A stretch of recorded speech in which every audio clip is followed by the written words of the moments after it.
कुछ बातें मुझे कहनी है कथा की संक्षेप करते हुए कि 11वें स्कंद में भगवान श्री कृष्ण के वंशज जो थे उनमें ही नशा करने का दुर्गुण आ गया और भगवान ने अपनी आंखों के सामने ही उन्हें मरते हुए देखा, लेकिन बचाया नहीं, जबकि भगवान को बचाना चाहिए था। लेकिन इस कथा से भगवान ये बताना चाहते थे कि नशा करने का दुर्गुण यदि किसी में आया, चाहे वो मेरी संतान ही क्यों न हो, मैं उसको बचाने वाला नहीं हूं। तो भैया जा बात है समझ लियो, जो नई पीढ़ी के बालक जो दुर्गुण में प्रवेश कर रहे कहाँ हैं, ये स्वास्थ्य के लिए तो हानिकारक है ही, लेकिन मनुष्य जीवन जिस मुक्ति को प्राप्त करने के लिए मिला है, भक्ति को पाने के लिए, भगवान को पाने के लिए मिला है, उसमें भी सबसे बड़ी बाधा है। चाहे मानो चाहे मत मानो, तो भगवान ने अपने ही आंखों के सामने अपना वंश मिटवा दिया था पीने के कारण। और पता है, एक तौला शराब बनने में कई हजार जीवों की हत्या होती है। खौलती हुई कढ़ाई में उन जीवों को डाला जाता है। आप जो गूगल करके देख लें अथवा उस पर यूट्यूब पे देख लें, इसके बनने की जो प्रक्रिया है उसमें न जाने कितने जीवों को खौलती हुई कढ़ाई में डाला जाता है, फिर उसका जूस निकलता है, उनका खून निकलता है, उसका वाष्पीकरण होता है और तब ये बनती है। उन जीवों की हत्याओं का पाप लगता है। कबू आपकी उंगलियां जर गई हो अग्नि में, बाको दर्द पता है आपको? हम लोगों को ये याद रखना चाहिए कि उंगली जलती है तो कितना दर्द होता है, और खौलती कढ़ाई में डाल दिया जाए तो क्या होगा।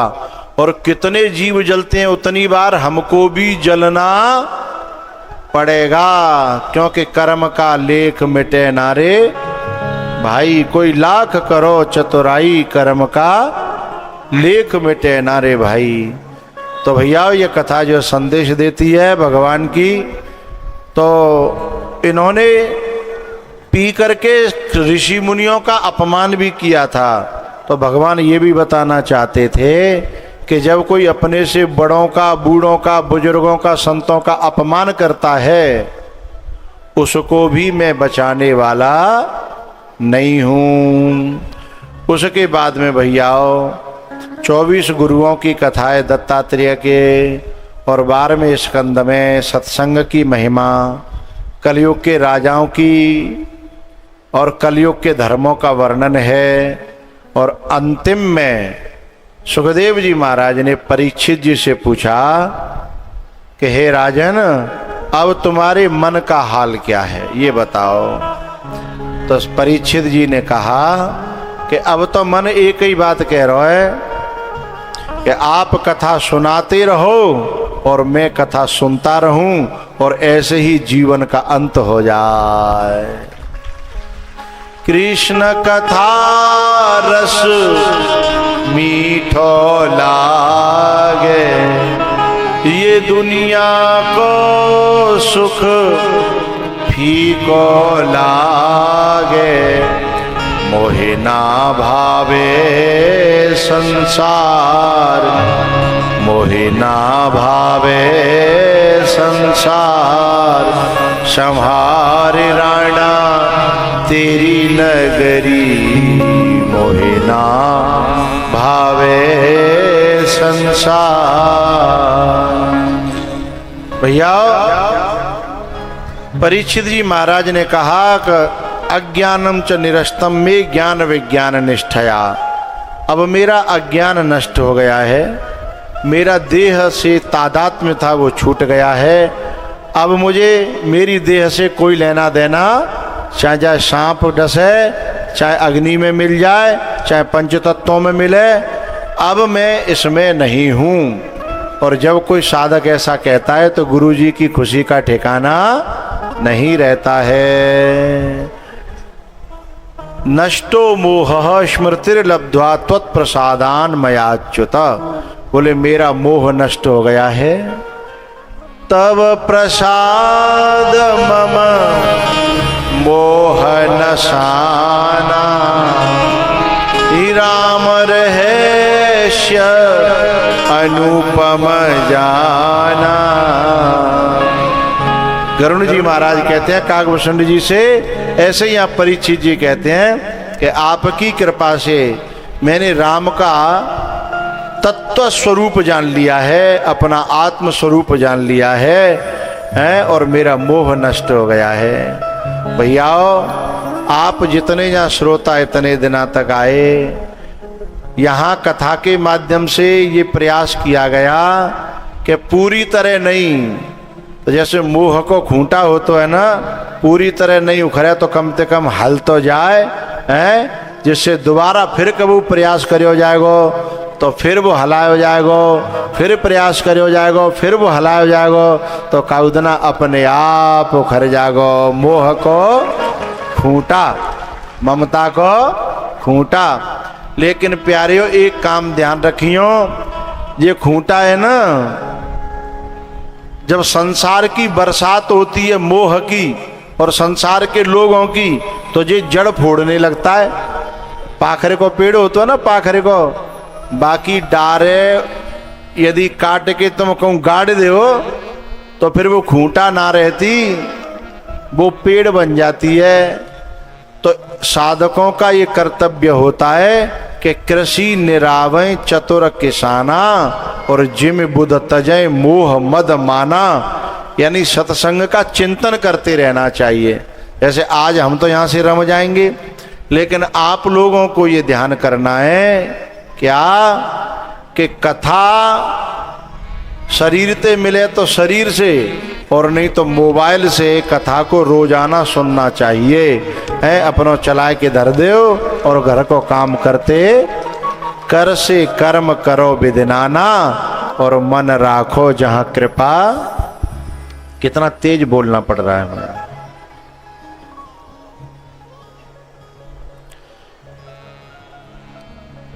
कर से कर्म,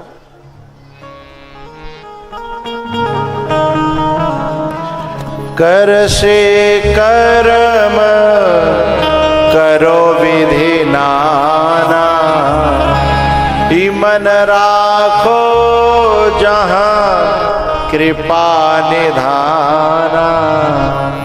आज के बाद अपने घर में झाड़ू लगाओ तो कथा सुनते सुनते झाड़ू लगाना है, रोटी बनाओ तो कथा सुनते सुनते। अब तो सबन के घर में बड़ी बड़ी टीवी लग गई है, मोबाइल कनेक्ट हो जाता है तो टीवी चलती रहे और काम होता रहे, तो कर्म ही पूजा बन जाएगा, कर्म ही पूजा बन जाएगा। क्योंकि कथा पंडाल तो दूर दूर लगेंगे, अब यहाँ से जब 100 किलोमीटर दूर लगेगा वहाँ सब थोड़े जा पाएंगे। लेकिन जो यंत्र बनाया है विज्ञान ने, मोबाइल जिसे कहते हैं, उसका सदुपयोग करना चाहिए। उससे कथा का श्रवण, सत्संग का श्रवण करना चाहिए। भैया उसी के बाद में सुखदेव जी महाराज ने भागवत जी के अंतिम श्लोक का उच्चारण किया। आओ हम भी उच्चारण करें। 1 मिनट के लिए सीधे बैठेंगे, आंखें बंद करेंगे, हाथ जोड़ लेंगे और इस मंत्र का उच्चारण करेंगे। नाम संकीर्तनम यस्य, नाम संकीर्तनम यस्य, सर्व पाप प्रणाशनम, सर्व पाप प्रणाशनम, प्रणामो दुख शमनः, प्रणामो दुख समनः, तम नमामि हरिं परम, तम नमामि हरिं परम। नाम संकीर्तनम यस्य, नाम संकीर्तनम यस्य, सर्व पाप प्रणाशनम, सर्व पाप प्रणाशनम, प्रणामो दुख शमनः, प्रणामो दुख समनः, तम नमामि नमामि हरिं परम तं यस्य सर्वपापप्रणाशनं सर्वपापप्रणाशनं प्रणामो दुःखशमनः नामो दुःखशमनः तं नमामि हरिं परम। तं नमामि हरिं परम्। आंखें खोलेंगे। हरये नमः हरये नमः हरये नमः हरये नमः हरये नमः। हरये नमः। मैं 3-4 मिनट और लूँगा, कोई खड़े मत होना। मैं आरती के लिए इशारा करूँगा तब खड़े होंगे और आरती करके जाएंगे, ऐसी मेरी प्रार्थना। मुझे 3-4 मिनट इसलिए लेनी है कि सबसे पहले इस कथा से जो पुण्य बनता हो उस पुण्य को भगवान के चरणों में समर्पित करके और भगवान से ये प्रार्थना करता हूँ कि ठाकुर जी ऐसो सत्संग कराने वाले जो नई नई उम्र के जो बच्चे हैं, ऐसे बच्चों में और एनर्जी देना और ताकत देना और क्षमता देना, जिसके कारण ऐसे बड़े बड़े समाज के और धर्म के और पूजा पाठ के और सत्संग के बड़े बड़े काम होते रहें। क्योंकि समाज इस समय गलत रास्ते पे तो जा ही रहा है, लेकिन ऐसे कार्यक्रमों के हो जाने से रुकना तो नहीं हो पाता, लेकिन बहुत कछु ब्रेक लग जाती हैं, बहुत कुछ अंतर पड़ जाता है। तो मैं चाहूँगा कि ऐसे बच्चों को भगवान क्षमता प्रदान करे।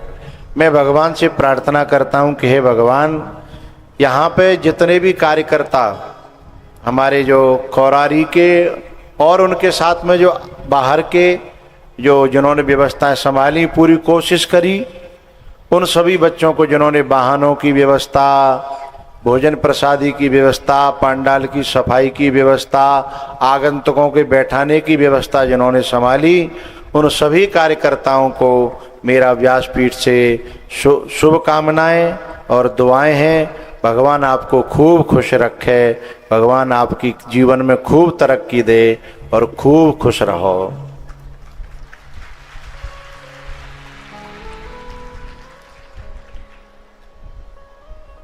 कथा में 7 दिन तक वक्ता बोलता है तो बोलने वाले से बहुत गलतियां होती हैं। कभी कभी कोई डांटना पड़ता है, कभी कभी कोई फटकारना पड़ता है, कभी कभी किसी को चुप करना पड़ता है, और वक्तव्य में भी अनेकों शुद्धियाँ अशुद्धियाँ होती हैं। उनके लिए मैं सभी समाज से, संत समाज से, श्रोता समाज से मैं प्रार्थना करता हूँ, मेरी गलतियों को चित्त पे न रखिएगा, मेरी गलतियों को क्षमा करिएगा, और अच्छी कोई बात लगी होए उसे अपने हृदय में धारण करिएगा, वो आपके काम आएगी। गुरुओं से मिला हुआ प्रसाद, संतों से मिला हुआ प्रसाद जो था वो मैंने आपके बीच में बांटा। उसमें जो अच्छाइयाँ हैं वो मेरे गुरुजी की हैं, और जो बुराइयाँ हैं वो मेरी अपनी हैं, उन्हें क्षमा करिएगा। और सच बताऊं, इतनी भीड़ की मुझे आशा नहीं थी, क्योंकि मेरे लिए ये एरिया थोड़ा सा नया था, लेकिन आपका इतना प्रेम मिला। को मनाती हैं तो कभी दाऊ को मनाती हैं, कभी भैया को मनाती हैं, नाराज होते हैं ना, कहाँ जा रही है। और जो बहुएं हैं उनसे तो बड़ी आफत है, पहले लल्लू के पापा बनाओ, फिर लल्लू के ताऊए मनाओ, फिर ससुरे मनाओ, सबे मना लो तो सास नाराज है जाए। इतने संकट में ते भी इतनी संख्या में आई हैं। मैं इन माताओं का बड़ा आभारी हूँ। बहुत मैं प्रेम से भगवान से प्रार्थना करता हूँ कि आप सब खूब खुश रहो, खूब खुश रहो।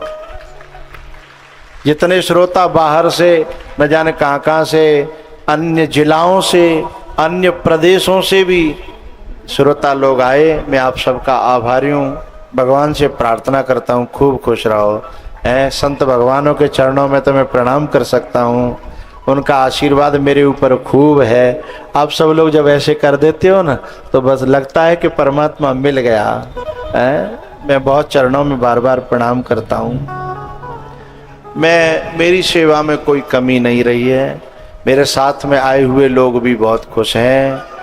और मैं इस विवेक की जननी को और इस विवेक के पिताजी को मैं उनको नमन करता हूँ कि ऐसी संतान जन करके इस क्षेत्र में इतना बड़ा कार्यक्रम कराया। ऐसे बेटा जो है अपने माँ बाप का नाम रोशन करें, ऐसी जननी की कोख को मैं हृदय से प्रणाम करता हूँ। पुत्रवती युवती जगत सोई, रघुपति भगतो जासु सुत हुई, नतर बांझ भली बाद बियानी, और राम विमुख सुत ते बड़ी हानि। ये विवेक जो है सौभाग्यशाली है, लेकिन परम और भी सौभाग्यशाली होता ये, इसके मन में एक जो है बहुत खुशी हुई, लेकिन इसके मन में एक टीस जरूर रही कि अगर इस कार्यक्रम में इसके पिताजी और होते तो इस खुशी का ठिकाना न होता। तो इस बात से शिक्षा मिलती है नवयुवकों को कि बेटाओ, अपने आंचल को आंसुओं से भिगोती ही चली जाती है, और जिंदगी जब रोती है तो रोती ही चली जाती है। अच्छे कामों में ज़्यादा देर मत लगा देना, क्योंकि देर जब होती है तो होती ही चली जाती है। क्योंकि अपने बुजुर्ग, अपने बड़े बूढ़े जब बेटा अच्छा काम करता है तो उनके सीना बहुत चौड़ जाता है, उनका सिर जो है स्वाभिमान से बहुत ऊंचा हो जाता है, और वो जब पीठ पे हाथ फिरा दे ना और जो कहते हैं बेटा मिले तो अग्नि जलम में वैसे ही मिले, तो समझ लो फिर का मंदिर में जावे की जरूरत नहीं है। जिस बेटे को पा करके, जिस बहू को पा करके माता पिता ये कहें कि बहू मिले तो ऐसी मिले, बेटा मिले तो ऐसो मिले, तो समझना जीवन धन्य हो गया। बस भैया अब ये विवेक जो ऊपर आएंगे मेरा तिलक करने के लिए।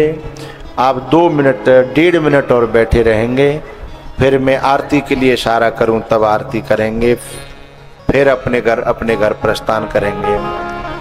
तारों को आंखों में महफूज रखना, बहुत देर तक रात ही रात होगी। हम भी मुसाफिर और तुम भी मुसाफिर, किसी मोड़ पर फिर मुलाकात होगी। पत्ता टूटो डार सो, ले गई पवन उड़ाए, अब के बिछुड़े कब मिले, दूरी परेंगे जा। मिलन साथ दिल का हमारा तुम्हारा, मिलन साथ दिल का हमारा तुम्हारा, रही जिंदगी तो मिलेंगे दोबारा, रही दिन था हमारा तुम्हारा।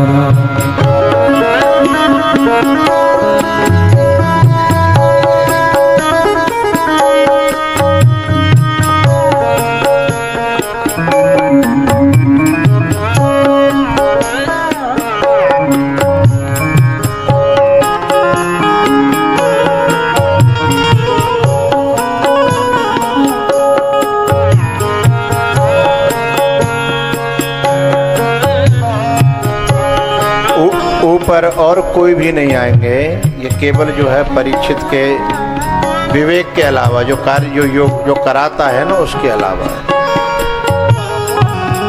किस्मत में लिखी मुलाकात इतनी, किस्मत में लिखी मुलाकात इतनी, किस्मत में लिखी मुलाकात इतनी, किस्मत में लिखी मुलाकात इतनी, हंसी खुशी गुजरी सौगात अपनी, हंसी खुशी गुजरी